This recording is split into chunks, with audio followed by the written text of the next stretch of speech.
Can you hear it now? All right. Yeah, but it's okay. Don't look too bad with glasses on. It's about time, I suppose. Wow, I can see this really well now. Do I look a little more sophisticated, a little bit more believable? I can see myself better now, too. All right. Well, welcome to Anyone Can Farm live chat. Your fireside with Mark and Jill from Baker's Green Acres. And let's see. It's Wednesday. For posterity's sake, it's the 20th of November, 2019. And I don't really have a topic to talk about today for some reason. Usually by the time I make it this far, I get something that is right there. I don't have anything. So I'll just tell you, today I finished cutting up a pig that we butchered on Monday, and it was a big one, 425 pounds. I did that with my two youngest boys.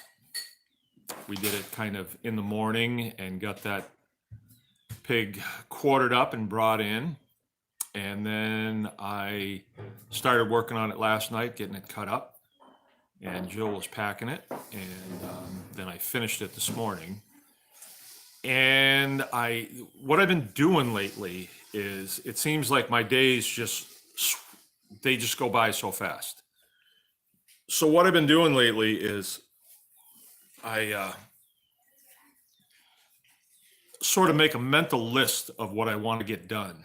And instead of the shotgun approach where I want to get a lot of things done, I just say, no, I'm going to get this done, maybe this.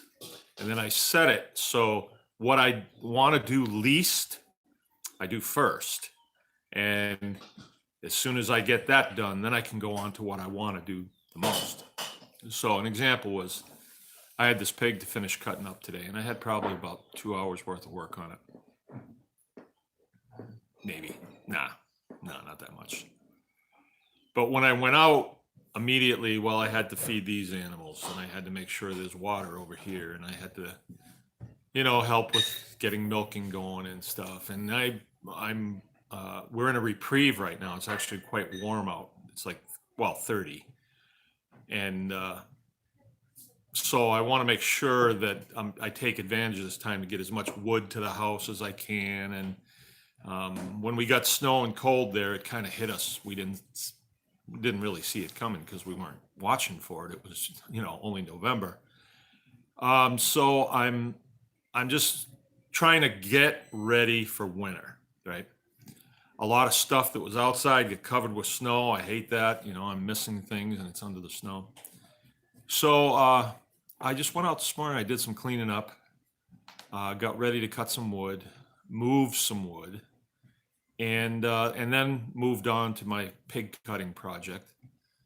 And it's not that I don't like doing it. I've just done it a bunch of times, and it's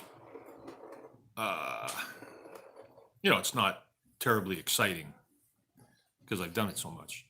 But what I really wanted to do was I wanted to work on our observation post. All right, so this is what I'm doing. And this is just an example of some of the things we talk about, like scrounging. I got something in okay, it went away.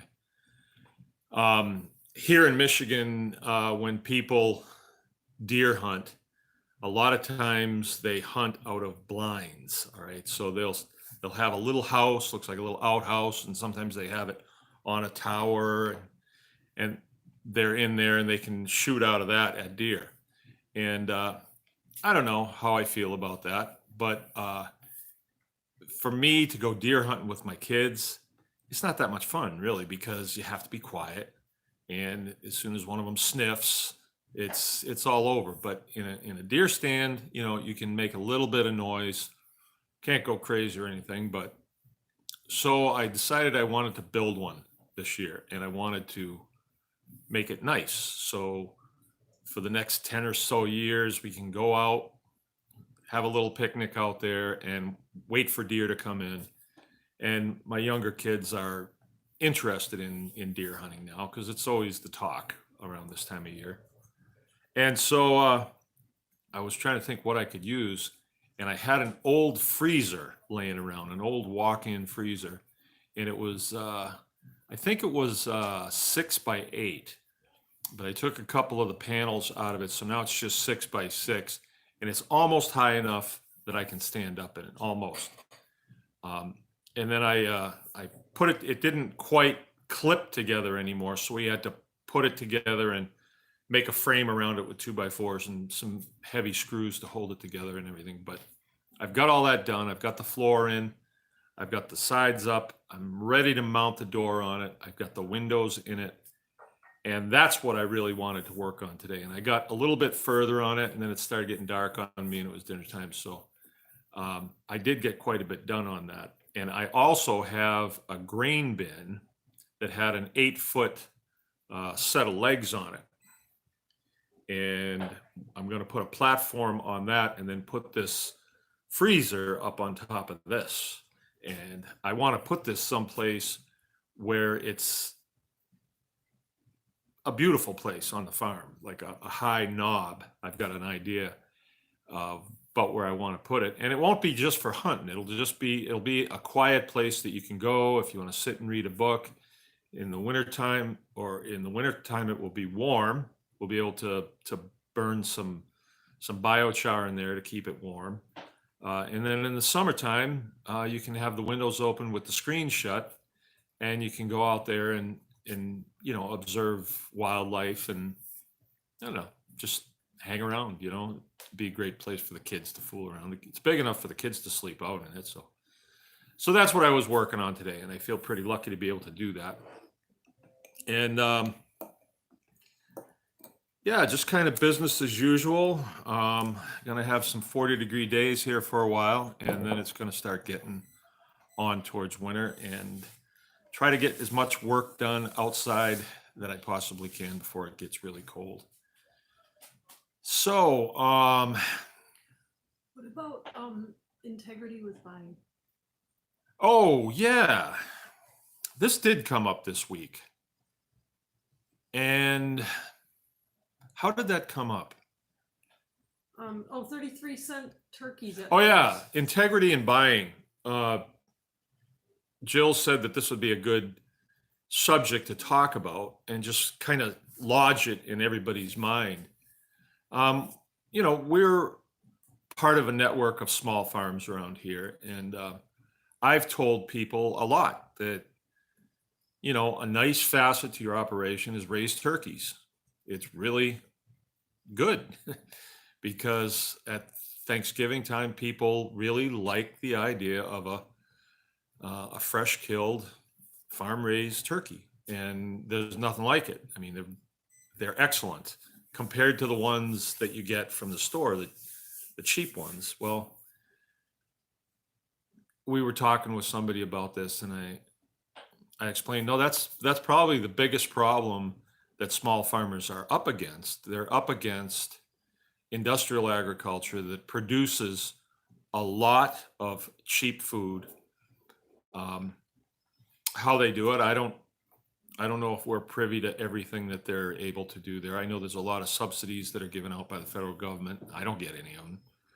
And I'm not sure exactly how all that works, but I do know that I saw an advertisement for here in Michigan, Myers Foods was selling turkeys for 33 cents a pound.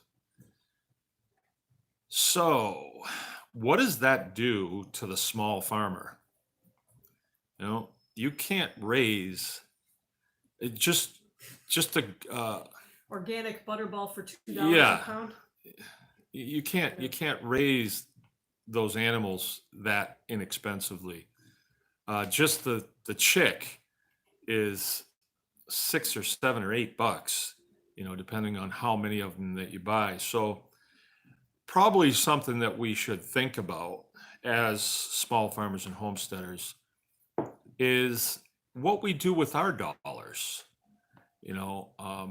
yeah, I guess if you got a 33-cent turkey, you could feed a lot of people, and I guess you could. But what does that do to your comrades, um, your farm comrades? It makes life difficult, and that's just an example of it. Um, I had a conversation with a guy this week about organic feeds, raising organic feeds. And presumably, you're going to take those organic feeds and you're going to feed those to, let's say, chickens or pigs, so you can sell organic chickens. Well, they have organic chickens at Walmart, and they sell them for like 49 cents a pound. So, how can you possibly compete with that? And for you as a small producer to have something that's organic and to get it into a store, it's got to be certified by a third party uh, certifier. And it's got to be a recognized third party certifier. You pay for that, you pay big, and then you're trying to get it on the shelf next to something that's selling for 49 cents. So that's a big rub. That's a real big rub. And that's why a lot of small farms just can't make it, because if they rely on their commercial enterprise for all their dollar needs, they just don't make them. They just don't make them. And that's one of the reasons why I think that we talk about homesteading, where you have a job, you have a 9 to 5, and then you homestead after that, sort of like a part-time job. And then you start to let the scales shift a little bit, which they do. The scales definitely shift. After a while, you're in this, a lot of your stuff is paid for, your skills come up, you produce your turkeys for your table at less than 33 cents a pound. Well, maybe not less than 33 cents, but we sell our turkeys for $4 a pound, and we do really well on them. All right. After everything is said and done, I'm not saying we're making a killing on it, but we're making a fair profit. That's something else to consider too. Local fair trade. Yeah, fair trade, be fair about it, because it does come around the other way, and there's been times when I haven't been fair, and I regret it, and it usually doesn't work out. But when I am fair, usually it does work out. So that's what I had to say. Jill reminded me I had a rant, and I didn't even realize it. But I am ready to take some questions. Yeah, I don't. And we even have, questions yet. please send some questions our way. Put them in all caps if you would, please. Yeah. Let's see. I do have a little bit of house cleaning. We have one puppy left, and I haven't really said anything about this puppy because the puppy's kind of become, a thing around here, and nobody's going to really be too upset if we have to keep another dog. But this puppy really does need another family to go to, and how old is he now? Rachel figured out 17 weeks. 17 weeks, and he's about. He's heavy. You could bring him over here to me. He's about 40 pounds, but these dogs wind up getting to be, 160, 170 pounds. So they get quite big. But this one is going to be a good sized dog. So this is hardly a puppy. This is Silver. And Silver was just the one that nobody picked.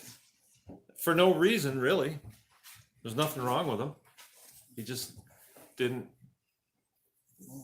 Oh. But he really does need a new home. All right. And these are top line. They're top notch guardian dogs, for guarding your livestock. And they really do a good job. So this is Silver, and he sure does need a new home. And he's already used to hanging out with chickens and pigs and cows. He's and really cats well trained. and people. because he's been with Obi and Claire here, and he's got it down to a routine. He's house trained too. I mean, he poops outside. So there you go. Somebody needs to come rehome him. And then we're keeping Claire away from Obi because we don't want any more puppies for quite a while. All right. Are there any questions yet? Yeah. All right, we got Yeah. questions rolling in. Robert Good. Regan asked a really good one. What was your single biggest disaster on the farm and lessons learned from it?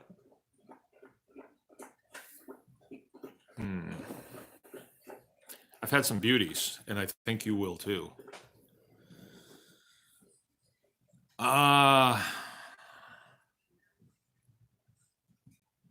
You know, rating disasters as far as money goes, or as far as just hurt feelings goes, I would say, okay, here's a good one for you. At one time, we had 30 chicken tractors running. We were producing a lot of pastured poultry. We were definitely the biggest grower in the state of Michigan. There's no doubt about that. And it was probably a Thursday, and we were going to process the next day, Friday. And it was a really hot day, really super hot.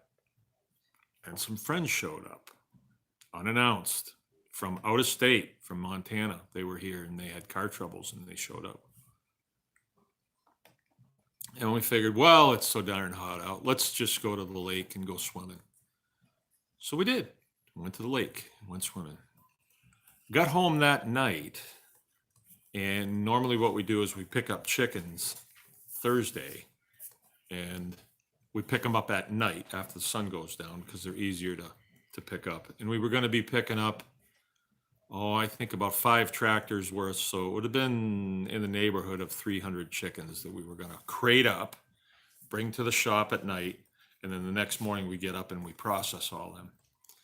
And it's a long day's work, and we knew we had a lot to do. Well, we went out there, and as soon as I was walking up to them, even in the dark, something didn't look right. And about 90% of those chickens were dead. It had gotten so hot that day. And come to find out, back then, we were just learning the ropes as far as automatic watering into the chicken tractors. So we had lines that were going to each chicken tractor, and the line that I purchased was clear, and it would get algae on the inside of it, and then it would plug. And my second oldest son was the chicken man that summer, and he confided in me that those 5 chicken tractors or so had been without water for a day or so, and then we had that super, super hot weather, and they all died. So I kind of thought for a second that I would make an insurance claim. I didn't know if I could, didn't really. So I picked up all of these chickens, and I think there was 250, I believe was what the count was, like 280 or something. All the big ones, we had a lot of feed in them, and I wanted to put them in the shade so that, if an insurance adjuster came out, if we had done that, we didn't do it, there would be something to see, that wouldn't just be covered with flies. And so I put them all around the base of a tree that we had that was a really nice cedar tree. It was about this big around. It was just a beautiful tree in a beautiful spot. And we decided, no, we weren't going to do it. And a couple days went by, I suppose. And I went out there, and I couldn't really move these chickens very easily because they were so bad. It was very, very hot. So I figured I'll just leave them. They'll just become nothing because in the summer they do. it killed the tree too. Too much nutrient to the tree, and it killed the tree. So that was bad. That was a pretty bad one. Yeah. What did I learn from that? Oh, I got real serious about the automatic waterers, and I swapped out all that clear line for an opaque line. What I mean by that, it's a brown and you can't see through it, and the sunlight can't get into it. So we no longer have algae issues. My waterers do not plug up now in the summertime. What else did I learn? When you have children in charge of things, you really have to look over their shoulder. So at the time, it was hard for me to do that because this group of chicken tractors was quite a ways from the house. So it meant a long walk or a drive. And I've said for a long time, I had been saying for a long time, you know what, I need a motorcycle to be able to just buzz out there real quick. So a few years ago, I did get a motorcycle, and now, like Rachel was running the tractors this year, she was running and I would almost every night jump on my motorcycle and just take a cruise around the farm. And it's real easy to drive by the chicken tractors. I can look in there from 10 feet away, 15 feet away, and I can see that the waters have have water in them. And if they're out of feed, that's okay. I can go to the house and remind people, hey, did you feed these guys today? Oh, I'm sorry, I'll get it right. But if they're out of water, I will stop right then and make sure that the water comes on, because a lot of times the kids go out, they feed, they move the chicken tractors, and it just escapes them, that they miss it. So I do have to provide oversight. And when they start getting big like that and we get a hot day, you really have to be on your toes. And it may mean that you have to go out there and physically get in there and separate them, because they'll huddle up, the dumb chickens, and the heat will knock them off. We've had lots of disasters around here. I can tell you, there was a beauty one year. Well, and you didn't finish the story about the tree. The tree fell down over the fence. Oh, yeah. Didn't it? And then the pigs got out? And the pigs got out. Yeah. I mean, it took time, but that did happen. Any other questions? What was the other beauty? Oh, one time some people, we do custom chicken processing on Fridays, right? And it was another really hot day, and we were not here, and a group of people were going to be bringing a lot of turkeys for us to process. And they brought them, and they put them right in the sun, like 11 o'clock in the morning. We got home at 5 o'clock in the afternoon. It's a great big shade tree out there. They were all dead. Yeah. And they were pretty upset with us, and called them and said, hey, will you still process them? No, they were dead. But that one didn't cost us. Oh, there's been some beauties. Broken bones, cuts, cows getting stuck between trees. I'd had that happen. Had a calf too. That was hard. She died. Yeah.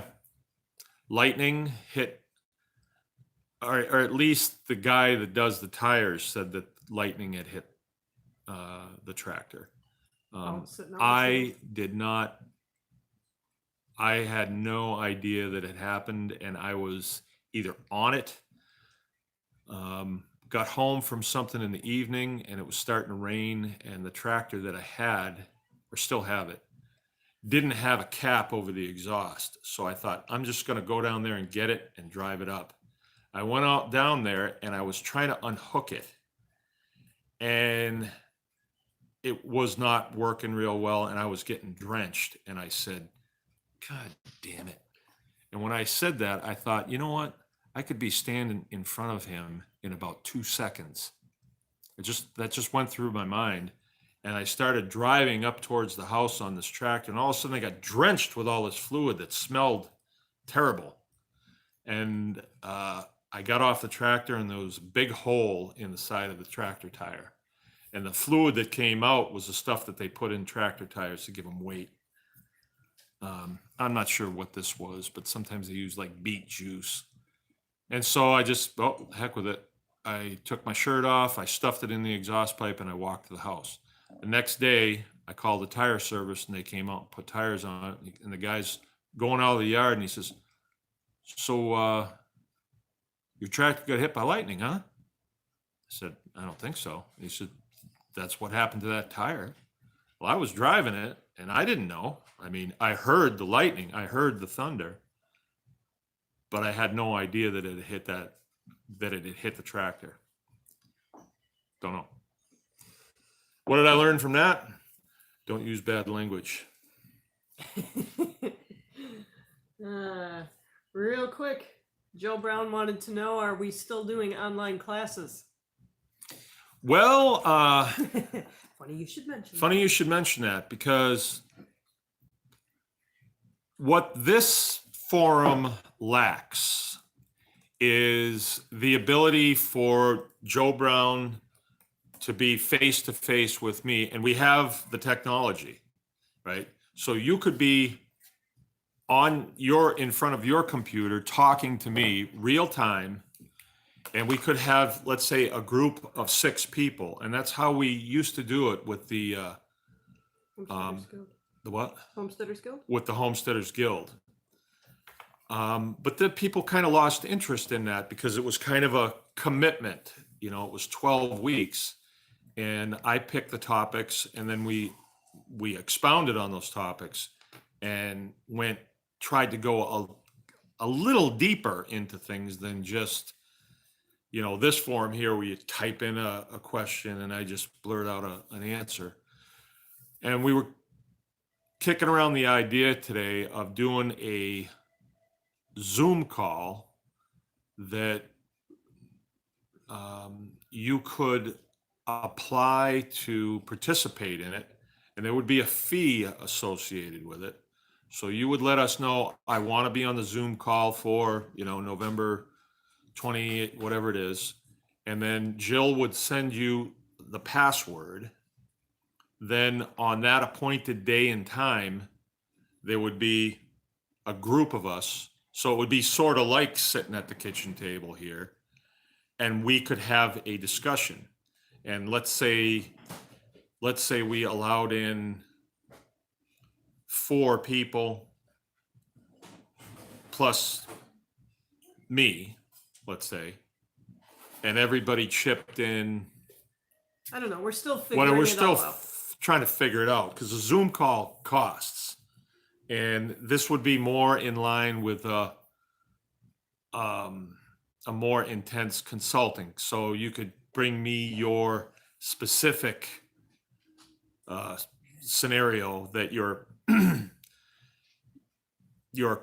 in or contemplating going in, and then we could discuss it as a group. I could give you my rendition, people could kind of chime in, and I don't know.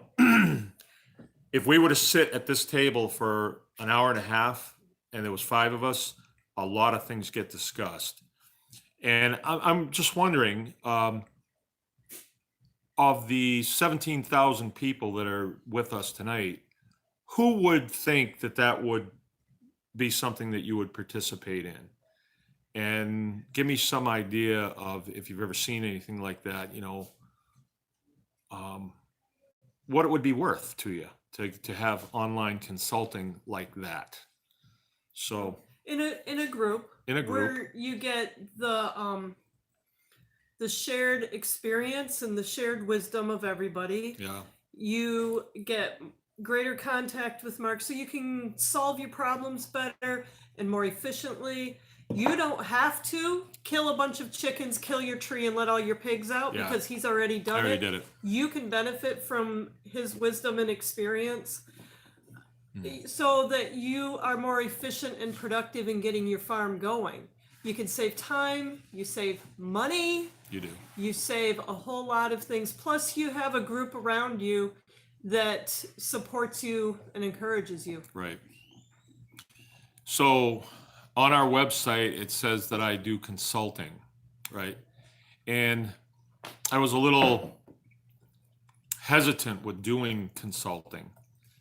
And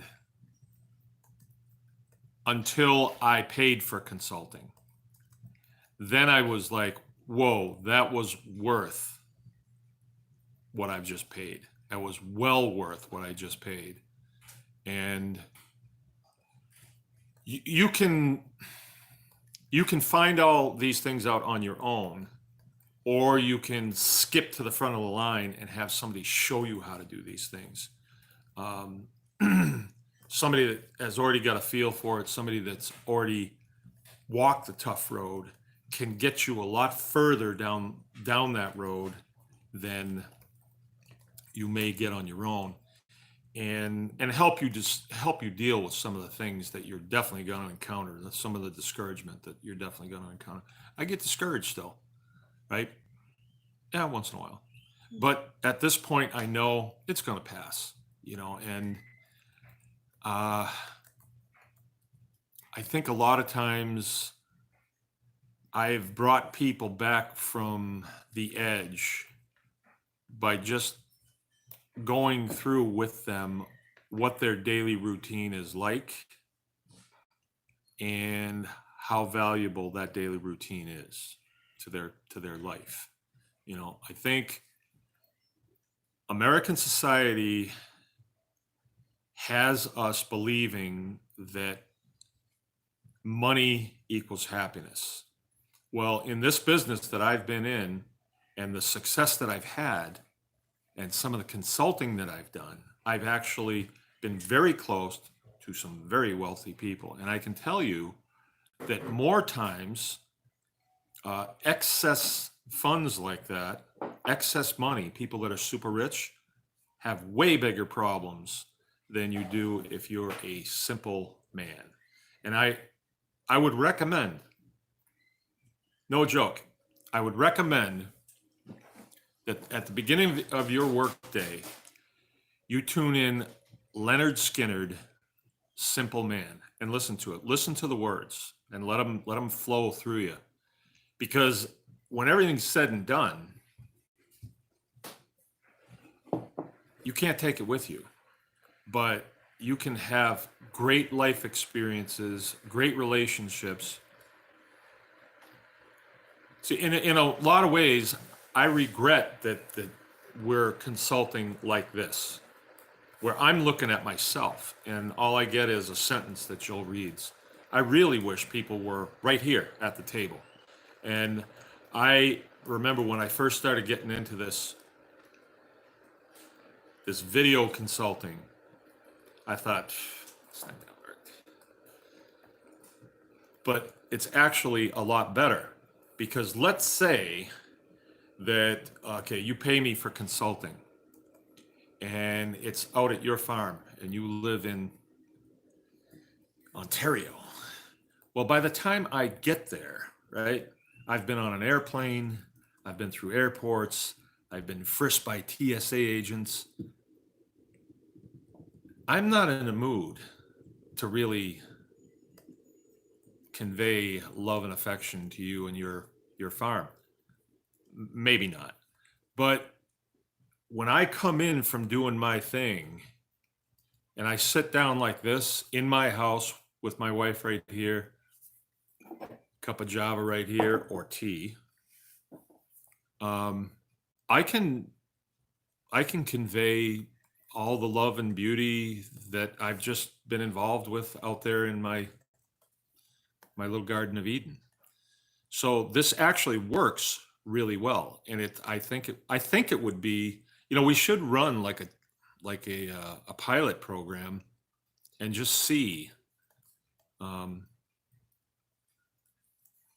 Which leads me to my next thing that I've been thinking about, and Joe Brown brought this up. This year we had quite a bit of success with our Anyone Can Farm hog butchering.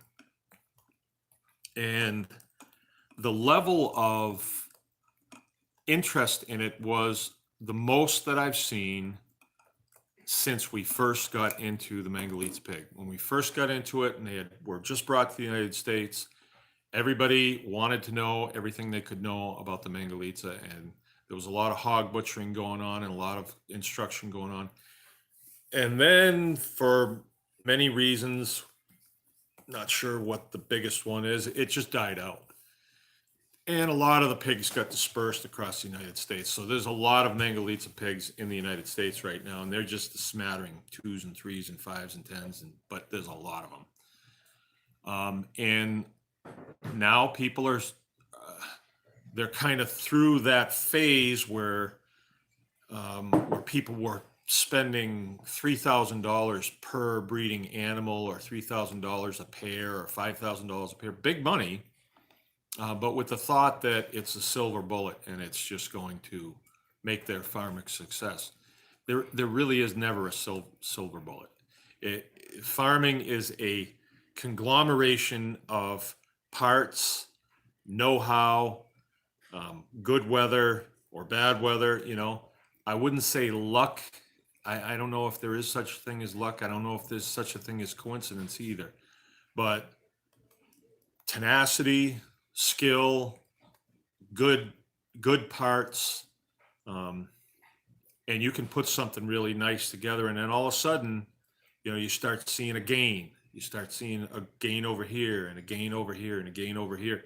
Your facilities are up and they're running well, and then you can improve your facilities, make it better, cleaner, quicker, safer, all that stuff. And that's kind of where I am right now. I mean, I'm going to be hitting 60 next year, and I'm just to the point where, like, I can do a pig from start to finish, just me and Jill, in 2 days.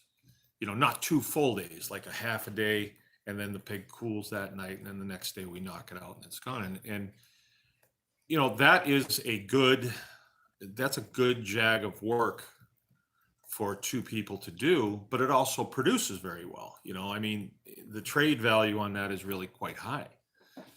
But that doesn't happen overnight. You have to have a facility.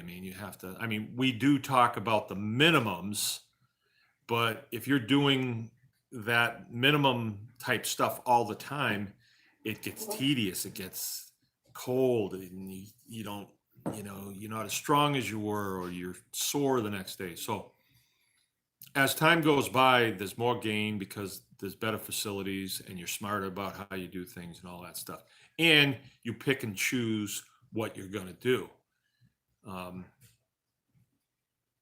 not going to do the things that don't produce a very good gain anymore, especially if I don't like doing them, and I will do the things that produce a good gain, and especially I enjoy it. And what Joe and I talked about last night on the phone was the whole premise of the Anyone Can Farm Homestead Hog Harvest class is I have a level of proficiency with it, and I don't know where that falls on the 1 to 10, right? But I think we figured we've done 14 classes. We've taught 14 classes. We've butchered. What's a good number of pigs that we've butchered? 100.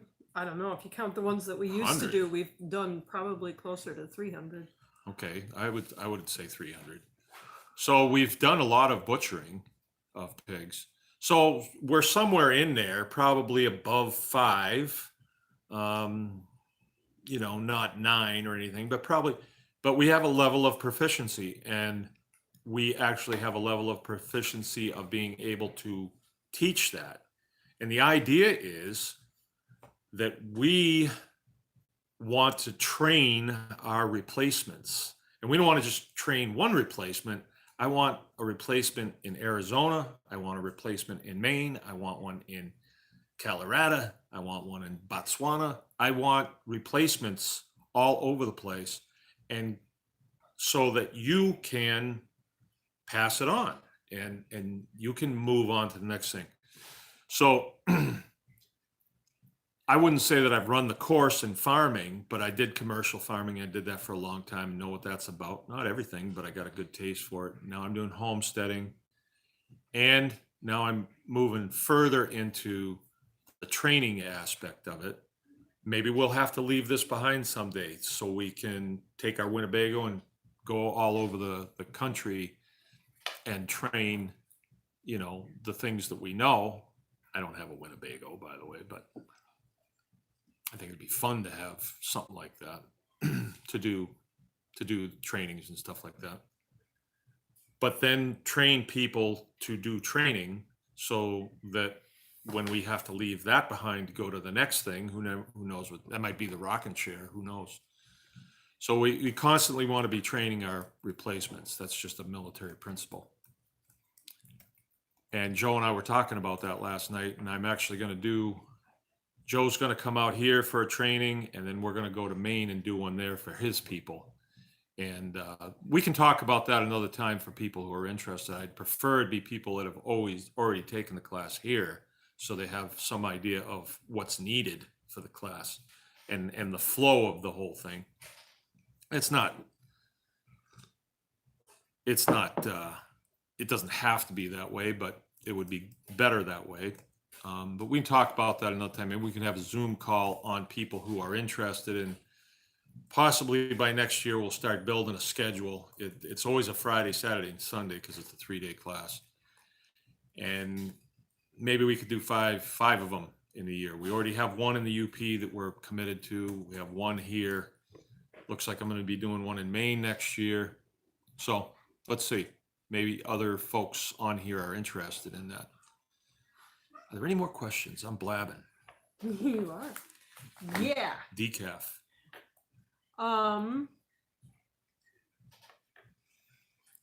Okay, this is a fencing one. Mike Z.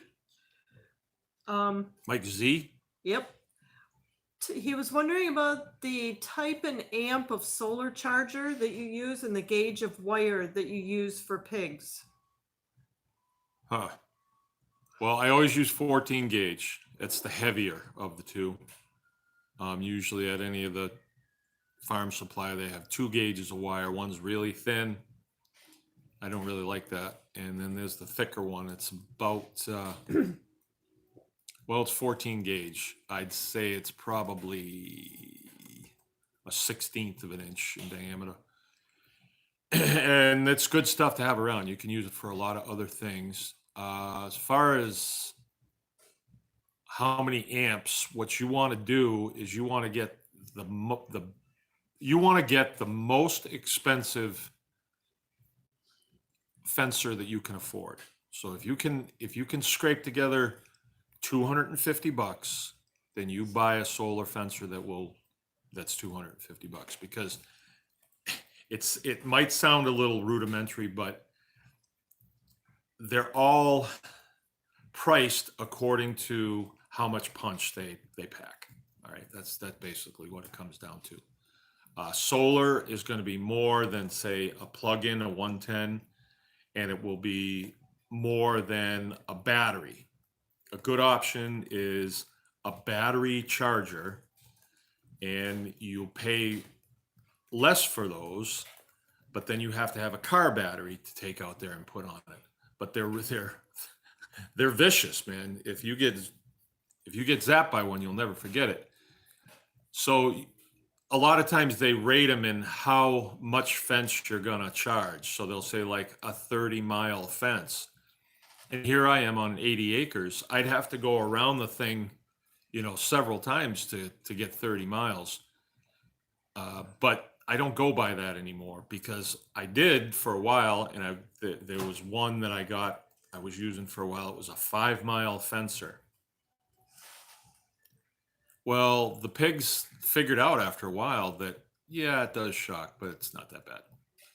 But the ones that I have now, I paid $300 for, and I don't think I've ever had a pig go through these. Never. And they shock through everything. So, and the kind that I use are Zabara or Zenbera, and I got them at Tractor Supply. I have 2 of them, and they were I got them on sale, but I think they're about $350 new. But I've been totally pleased with them, and I got shocked by it one time, and I don't ever want that to happen again. Never happen again. I still remember the taste in my mouth. How's that? Do you have another question? I do. Do you have any tricks for keeping water troughs from freezing solid every night? He doesn't have any specific animals that he's doing right now. He's just thinking ahead.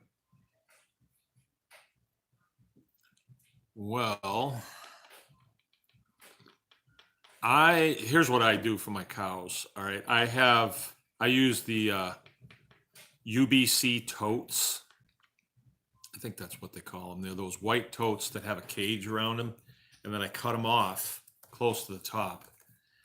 And there's a lot of thought that goes into water systems, especially when it's cows, because they have to have about 10 gallons of water a day. A cow that's lactating, especially, they have to have quite a bit. Some people, it depends. So in the wintertime, I fill that up, and that holds 275 gallons of water. And then I have a heater that sits on the bottom of it, and I keep it plugged in. It's plugged in right now. It's in the barn. I keep it in the barn so there's no wind hitting it, but it would still freeze solid if I did not have a heater in it. So that's that little trick.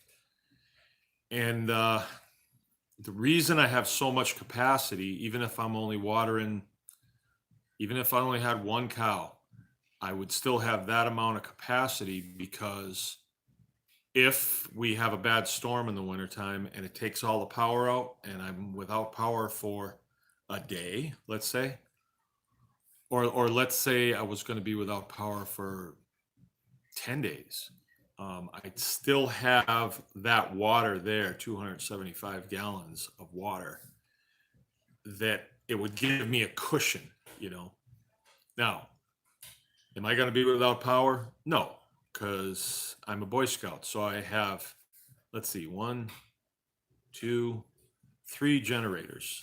I have 3 generators. I have a real little one, a 5 horsepower one, a Coleman that I've had for 25 years.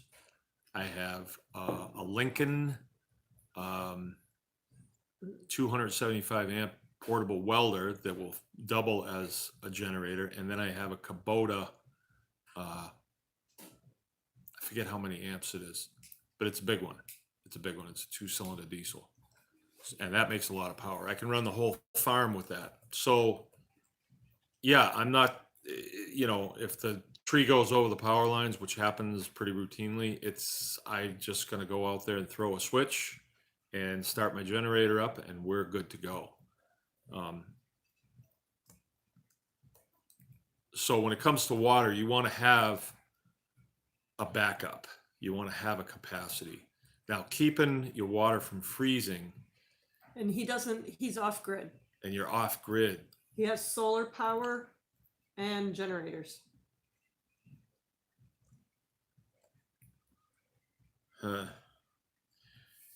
You know, I don't like to talk about things I don't know, but I read an article in Mother Earth News like 10 years ago, and this guy claimed that he kept his water troughs open all winter long and had pictures and everything, had the water trough full and had a tire with a rim on it.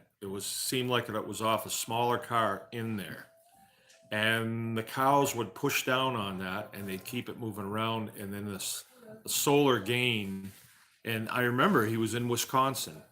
So that might be something to look into. I'm sure you could access that on the net. I don't do that. I never tried it. As far as pigs go, I thought you used that with the cows one year and it worked really good until there was like 20 below wind chill right on the tank, and then it froze.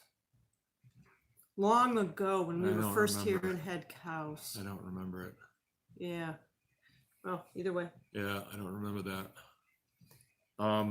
For pigs, Um, the pigs that I raise, they're heritage breed pigs, and they eat snow. All right, they eat snow. Cows eat snow too. And I know what people say. Well, by the time they get done eating snow, they're going to be using too much energy to heat that water up, to heat the snow up so they can drink it, and they're going to wind up. I've heard all kinds of things, but I've been eating snow all my life, and I'm not starving. And, you know, snow might be 32 degrees, but the water coming out of the spigot in my house is going to be like 42 degrees. And, you know, an ice cold pop is pretty cold too. So I'm not saying don't water your animals, but I don't water my pigs in the wintertime because they eat snow. So right now it's kind of tough because the water's off. And so tomorrow I have to put water in a tank and go around to the different pens with my front end loader and give them water. And they'll drink their fill, and then they don't get it until the next day. And that's just the way it is. That's just the way it is. Because if I did put it out there, they'd wind up pushing the trough all over the place. And you have to have a heater in the tank to keep it open, and they'll destroy that. I mean, so I'm not sure I have a good answer for you. I mean, you really are going to have to look into this off-grid water tank thing. And I don't have an answer for you. I would like to be off-grid myself. As a matter of fact, that subject comes up here at least once a week. And I would love to talk more about that with people who are off-grid. My thought is going off-grid gradually. You know, like it would start with one solar panel and one light bulb and one battery, and then just build on it from there. But I don't know what I would do about that. And I probably would have to think about that long and hard. Did you talk about the black rubber waterers that we use? Yeah, we do. Hens? And you've used it for the pigs. We've used it for the calves. Yeah. The cows is the only hard thing, but yeah, and cows push stuff around too. I have seen systems where they heat a trough with a propane heater. I've seen those. I've never used one. And we use rubber, these pretty high-walled rubber tanks for anybody that needs it, really. Like I'll use it tomorrow with the pigs. They can't destroy it. It's sort of like a tire in a way. There you go. Maybe we should get to some other questions. Yeah. Got two pig ones for you. This person wanted to know, how do you dispatch the pig when you do that? Yeah. And then Joe had wondered, related to that, if a 223 subsonic round would work without over penetration. Joe Brown? Yeah. All right, since we're talking down and dirty here. Okay, I did a big pig Monday. All right. I went out there with the boys. For a lot of years, all I ever used was a 22. And then some of these pigs, some of these bigger pigs, I was having trouble. It wasn't taking them down right away. So with a pig, we dispatch them with a rifle. And the idea is to, on a pig right about here, you just want to shock that brain a lot. And the 22 just wasn't doing it with the bigger ones. And I would wind up having more than one shot. And that's not good, because as soon as you hit them and they don't just drop, then they move away and they're away from you. So then you wind up taking a little bit longer shot, and maybe they're hurt a little bit and shaking their head, and it's harder. So you really don't want that. So then what I did is I moved to a 22 mag, Winchester mag. Wish I had one here. I don't have one here. There's some in the rifle down there, but 22 Winchester mag, and you can get a variety of bullets for it, a variety of projectile in it. And if it's a big pig, you are going to need a little bit of penetration to get into that head before that bullet's going to open up. And when the bullet opens up, and I really mean that, the bullet goes in and it opens, it mushrooms out. And when it does that, it's sort of like a drag chute. It slows the bullet down, and there's a complete transfer of energy from the powder into the animal. The potential energy that's in that powder, right? The bullet's just a carrier of it. So if you shoot a solid bullet, or what we use in the military is what is called ball ammo. Ball, B-A-L-L. It's a solid bullet. It's designed to, it's like playing tag in a way. It's designed to hit the target, cut a wound channel through it, and go out the other side. It's not designed to expand and kill, because in the military, when you're out there playing tag, it's better if you wound a guy than if you kill him, in theory. I don't know if, Joe, if you'd agree with that. I don't know if I agree with that, but in theory, it's better to wound somebody than kill them, because then it takes a lot of logistics to get them off and take care of and all that stuff. And you wear the enemy down logistically, right? But when we're killing a pig, we want to kill the pig. So Joe was asking about a 223 subsonic. And a 223 subsonic is an M4 round, which is a 223 Remington Magnum, or a 5.56 millimeter NATO round. And they subsonic them. They tune them down. They put less powder in the casing so that you can put a suppressor, or a can, it's called, on the end of the rifle, so that you can fire it and whoever you're firing at can't hear it, or it muffles the sound enough that they like, where the heck did that come from?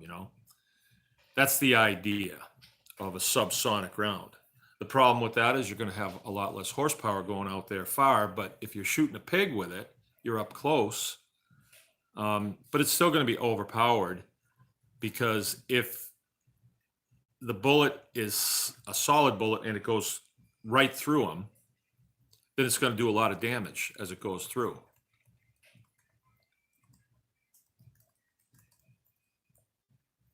So if you put, let's say, a hunting bullet on it, or an expander on it, like a core locked bullet, and you hit that head with it, then you're going to transfer all that energy, and it might go like a pumpkin, and that wouldn't be good.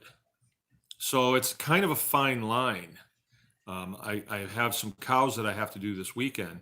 I will use my 22 on them, because they have a big brain like this, and they'll stand there and let you have a good shot. And then if for some reason you have to take another shot, they're still standing there. They just wait for it, and in our case, when we're doing cattle, there's a lot of meat on that head that we don't want to go to waste. So we'll meticulously skin that head and take all that meat off of that.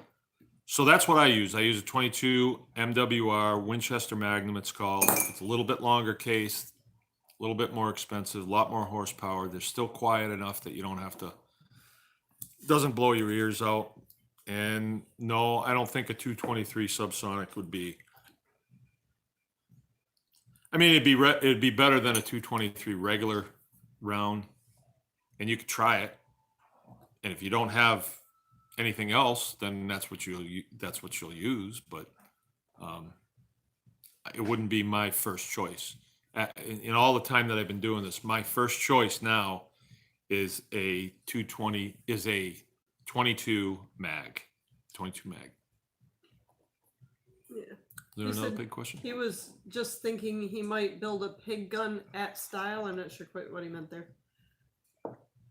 Yeah. And he was thinking a subsonic hollow point. He just wasn't privy to the math and was curious. Yeah, no, not a hollow point. Not a hollow point, because then you're gonna, the bullet's going to open up and you're going to have too much of a transfer. You're going to ruin the head because there's a lot of meat on that head. I did one last year for the class, and then one of the students took one of the jowls home with him. And then he informed me about a year later that, hey, I was cutting into that jowl and I found your bullet. Yep. It happens. So I hit him here and the bullet wound up down here on him. And it was a WMR 22. It wasn't a 223 or anything. So it was pretty low horsepower. All right, Paul. Yes, Paul. He has Hereford pigs farrowing in February. Can you give me a little more reassurance that they're going to be okay on pasture in the dead of winter? A little bit more reassurance. They'll be fine. No, that's it. Deep bedding, right? And find straw. Find straw. Don't use hay. Straw is way different than hay. And give them all that they want and make sure that they have a windbreak. In February is probably the worst month here. I've had some disasters with that. I actually documented it one time. Had some really nice pigs. Went out to look at them in the morning, and they were sickles, pig sickles. They were frozen solid. And I had been proactive, so I moved their porta huts so the doors were facing north, because the relative wind here comes from the southwest. And then during the night, the wind swung around and came directly out of the north. And whenever we get a north wind here, it's super cold. We know it in the house, we know it because it's so cold in the house. And that was an extraordinarily cold. That was like 40 degrees below wind chill. It was cold. It was cold, and we lost them all. But that's the only time you've lost them like that, isn't it? Is it the only? Other than the random one here and there, but yeah, we've had pretty good luck. Yeah, with deep straw. Deep bedding straw is what you want, and the mothers have the instinct to build. And if they don't do a good job, well, you picked a kind of a rotten time to do it. I'd give them another chance. It's kind of a rotten time to farrow. But deep straw is the key. Deep straw is the key. Yeah. You wonder, should he close their door, and if so, how long? Oh, just until they've farrowed, and a day or two at most. Yeah, no, let them out. Let the mom out, unless it's a blizzard outside. But then she would probably stay in with her babies anyway. She's usually going to stay in for about 2 days before she starts going out and looking for something to eat. They're not interested in any food at first. And then you're going to want to give them some space. Usually you don't intervene. If you could let them in a building, that would be good if you had a lot of straw in the building. But if you don't, we use porta huts outside, and we have pretty good luck. I've got no heat lamps. Heat lamps are bad. They burn buildings. Deep straw. Deep bed straw, not hay. Straw. I've got one last one here for you, unless people start having more. Thoughts on geothermal? Yeah. I do have thoughts on this. Matter of fact, we were having a conversation this morning, or I was having a conversation, and Jill was standing there, with her fingernails dug into the chair as I was telling her what I was thinking. But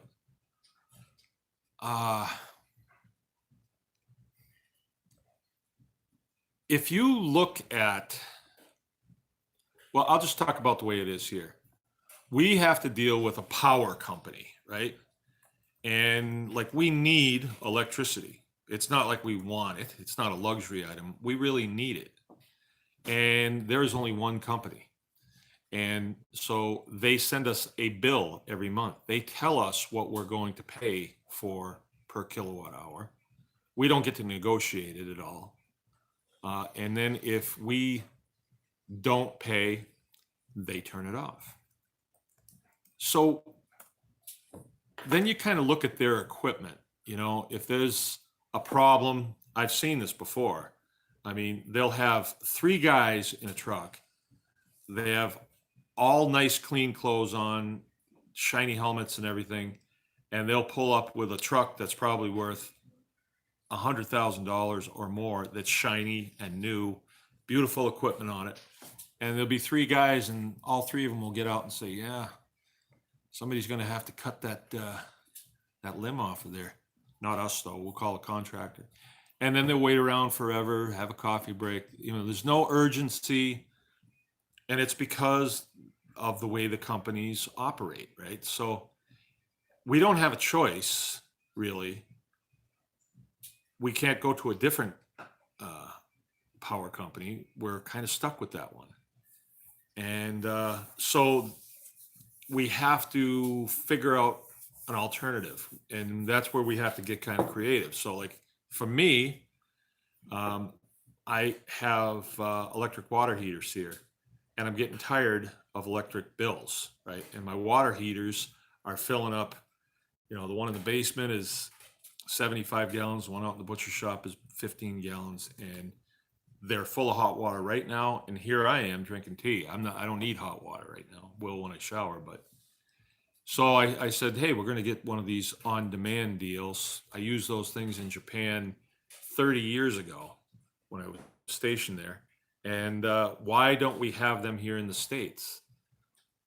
Because we have electric water heaters here in the States, and it provides a lot of electricity flow, and it's good for company business, you know? Well, that's not my company. So that's the problem I guess I would have with geothermal, is I still got to rely on commercial power. So what if we developed solar to the point where every house was a solar generator, and you were actually selling power back into the grid? What if? I've actually seen those deals. They even came out and talked to me about it. They wanted to put enough solar here that it would take care of me on my peak use hours. And it was a lot of money. And I would still have a bill paying that back for the next 10 years or 15 years. And I said, well, wait a minute. What if I just only want to make half the capacity of that? I can't help you with that. So that's when I started figuring out that you can put together your own solar system with a little help from some of your friends. And gradually, you know, like in this room here, I could have all my lights be 12 volt.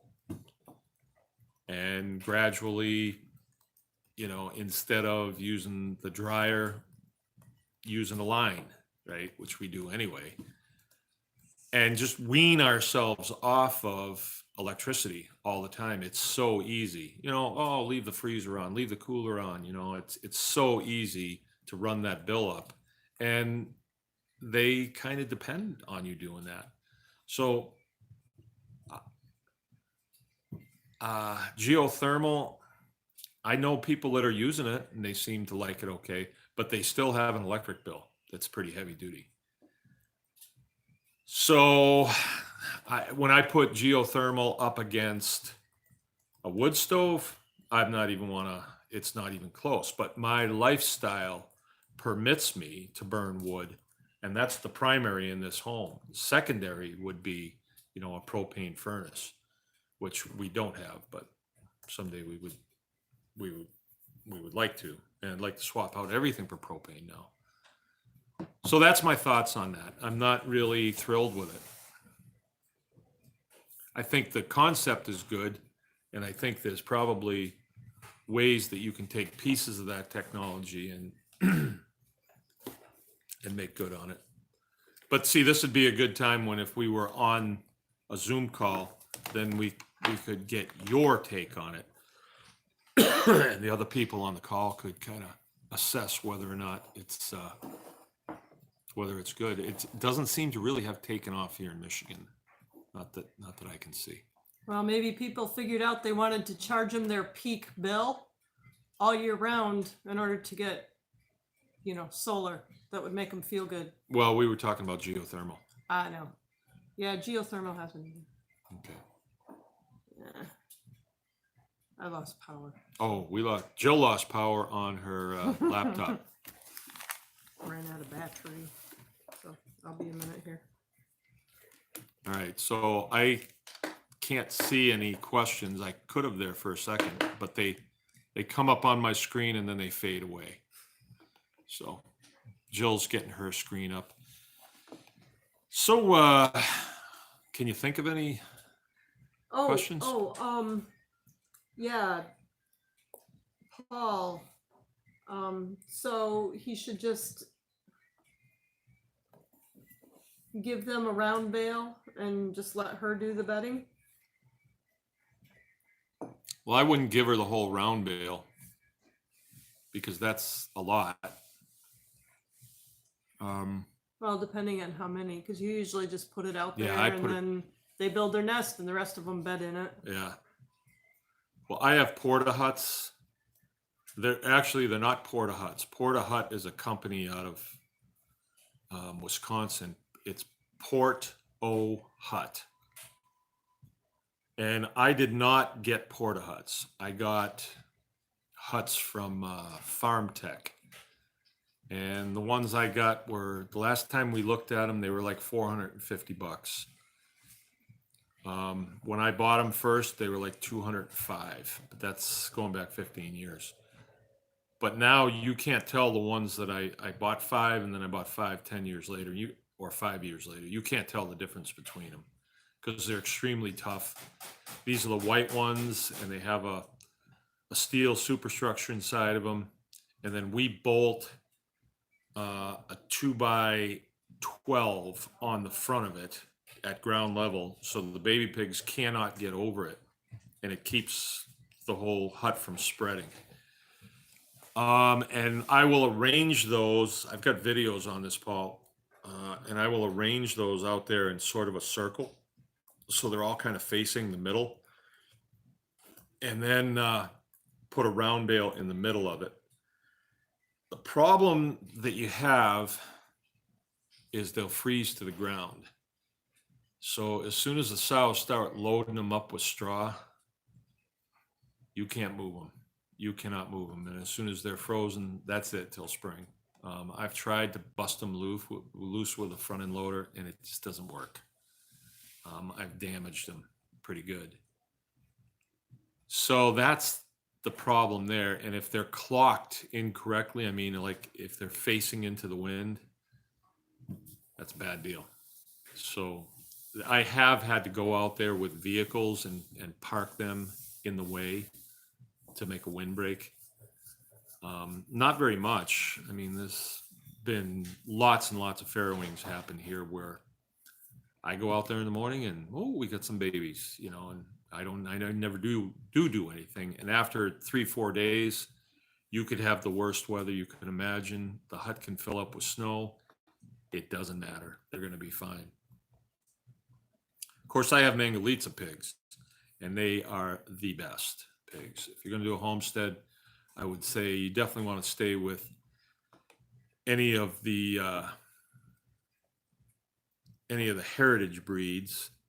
I really don't think that's a ruse either. The heritage breeds, and we've been around a lot of pigs, and we've been inside of a lot of pigs, and there's a stark difference between just regular farm pigs and then the heritage breeds. The regular farm pigs seem to be pigs that have been procured from industrial ag, and then they just breed year after year on farms, and they kind of look like blue butts, they kind of look like Yorkshires, they kind of look like Hamps, but they're all kind of mixed up, and they all seem to be about the same. But the one characteristic that they maintain is they really need a hot feed to make it.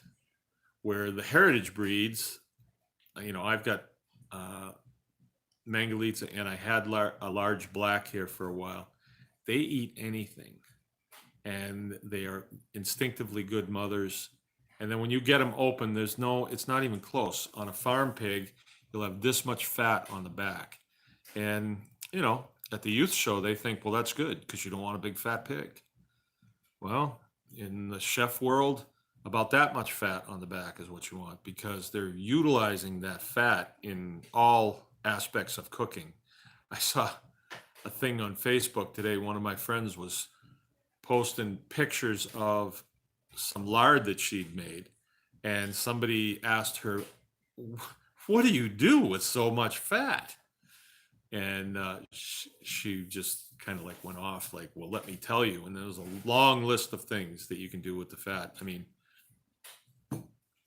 we should talk about it sometime. The pig that I did this week had a 5-inch back fat on him, 5 inches. So the customer is getting a lot of fat, and she wants every bit of it, right? So once you know what to do with it, it's good. That really wasn't the question, though. Was it? That's okay. No. Is there another question? Nope, that's it. No more questions, and we're 11:16, or an hour and 16 minutes. Okay, I guess we'll sign off for now. Thanks everybody for coming out. Please visit us at Baker's Green Acres YouTube. You probably know that that's there. And also, you can find us at Baker's Green Acres Facebook page. And then for you down and dirty folks, come on over to the Anyone Can Farm tribe. That one you got to ask to come in because that's the one that we show a lot of butchering things and kind of preparing to, show more and more and more. But on the Baker's Green Acres page, we can't show any blood and guts on that, or because Facebook doesn't like it. So let them have their party. But over on the tribe, we can do anything we want, except for nudity. So anyway, this is Mark coming to you from Baker's Green Acres. We will see you next week. I don't think I shut it off. I know I didn't. What do I?